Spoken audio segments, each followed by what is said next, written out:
গতকালকে বেলডাঙ্গাতে একটা এমন কাজ হয়েছে, আমার রব আমার মালিক আল্লাহ তাআলাকে নিয়ে এমন একটা বাজে মন্তব্য করেছে। এই মন্তব্য এখানে বলে আমি আপনাদেরকে বিভ্রান্ত করার চেষ্টা করছি না, তাই যেহেতু এই ম্যাটারগুলো খুব সেনসিটিভ তাই আপনাদের সামনে বললাম না। মানে এত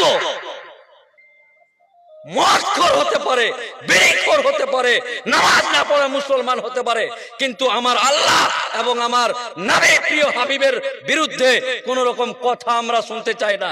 এটাই আমাদের জজবা, এটাই আমাদের রাগ, এটাই আমাদের তাকবীর, এটাই আমাদের, কারণ আমাদের মধ্যে যে ঈমানটুকু বেঁচে আছে, নিঃসন্দেহে ইসলামী শরীয়তের সমস্ত পদ্ধতি আমরা মানতে পারি না, কিন্তু আমি বেঁচে আছি, আমরা বেঁচে আছি, আর আমার মালিক আপনার মালিক এই পুরো কায়নাতের মালিক আমার আল্লাহকে নিয়ে কেউ কটু কথা বলবে আর আমার মুসলিম সম্প্রদায়ের মানুষ বসে থাকবে, এটা হতে পারে না।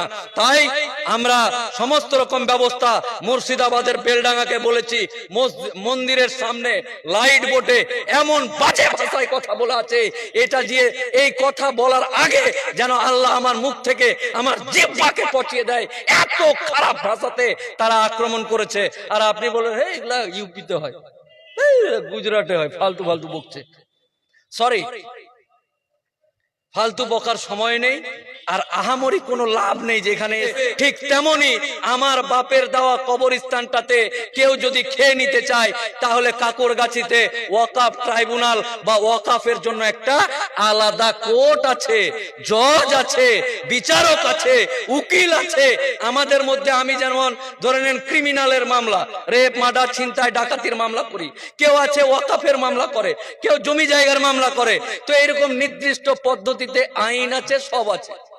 আমার মা আমার স্বামীকে ডেকে বলছে, হে আমার প্রাণের স্বামী, হে আমার আদরের স্বামী, আমার সামনে আমার শ্বশুরকে, আমার দেওরকে, আমার ভাসুরকে নীল চাষ করে টাকা দিচ্ছে না ব্রিটিশরা, এই নাও আমার চুড়ি, এই নাও কোমরের বিছা, গলার মালা, এইগুলোকে বিক্রি করে ঘোড়া কিনো, বল্লম কিনো, ফর্সা কিনো, আর ইংরেজদের বিরুদ্ধে যুদ্ধ ঘোষণা করো।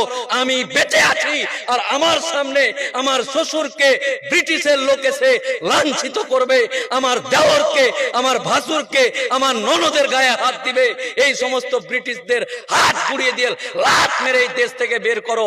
আমার মা বলেছে, সেই মা যেটাকে ব্রিটিশকে তাড়িয়ে এই দেশে আমাদেরকেই বলছে তোকে 2 লাত মারবো, লুঙ্গি বাহিনী, বাংলাদেশ চলে যা, এই চলে যা। তো এতদিন পরে ওয়াকাফের আইন আছে, সিস্টেম আছে, কোর্ট আছে, হঠাৎ করে এটা কেন প্রয়োজন পড়ছে, এই আন্দোলনের প্রয়োজন কি? আপনাদেরকে বলি, যে আইনটা ছিল সে আইনটা ছিল, চেঞ্জ কি হচ্ছে এটা আপনাকে বলি, আপনারা ক্লিয়ার হয়ে যাবে। ধরুন এই এলাকাতে 500টা বাড়ি আছে, 500টা বাড়ি আছে, আর এই ফুটবল খেলার মাঠটা নিউ টাউনের শ্যামলের বাপের। কার? শ্যামলের বাপের। নিউ টাউনের মালিক এখানে জায়গাটা কিনে রেখেছিল সেই যুগে, আর এইখানে 500 ঘর মুসলমান আছে।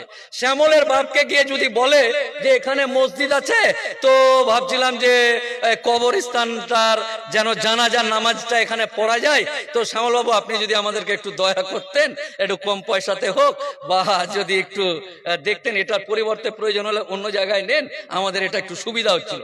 তো শ্যামলের বাপ খুশি হয়ে বলল, আরে আজকালকার দিনের শ্যামলের বাপ যারা আছে, আমার বাপের সাথে তাদের সম্পর্ক ভালো, কিন্তু শ্যামল আর বিমল, শ্যামল আমাকে দেখলেই বলছে মোফাক্কেরুল মুসলমান, মোল্লা মুন্সি, গাজী, আর এই, আর আমি শ্যামলকে দেখে কোন রকম কটূক্তি করছি না। কিন্তু আমার বাপ আর তার বাপের যুগে এগুলো ছিল না। রাজনৈতিক দল এসে হঠাৎ করে নামাজ, আজান বিরক্ত লাগতে লেগেছে তাদের। এতদিন সব ঠিক ছিল, কিন্তু রাজনৈতিক কুটকাচালিতে এগুলো খারাপ লাগতে লেগেছে। তাহলে শ্যামলের বাপ খুশি হয়ে এই জায়গাটা এই এলাকার মুসলমানদেরকে দান করলো, ওয়াকাফ করলো, এটা আইন ছিল। এখন বলছে না, এই শ্যামল, এদিকে হিন্দু রাষ্ট্র করেগা, হিন্দু খাতরে মে, আর তুই ফের ওই মোল্লাটিকে জায়গা দিতে যাচ্ছিস, দেওয়া যাবে না, বন্ধ কর, বন্ধ কর, নাহলে তোকে সমাজ থেকে বের করে দেবো। তাই এই আইনে শ্যামলের বাপ কোন মুসলিম সমাজকে বা কোন মুসলমানদেরকে সম্পত্তি দান করতে পারবে না নতুন আইনে। ভালো কথা, হতেই পারে, করতেই পারে, নাও দিতে পারে। ওয়াকাফ মানে নিজের খুশিতে আল্লাহর রায়ে যে দিবে সেটাকে ওয়াকাফ বলে, জোর জবরদস্তি নয়। এই অবধি ঠিক ছিল, কিন্তু এই যে মসজিদ কমিটি এটারই কথা বলছি।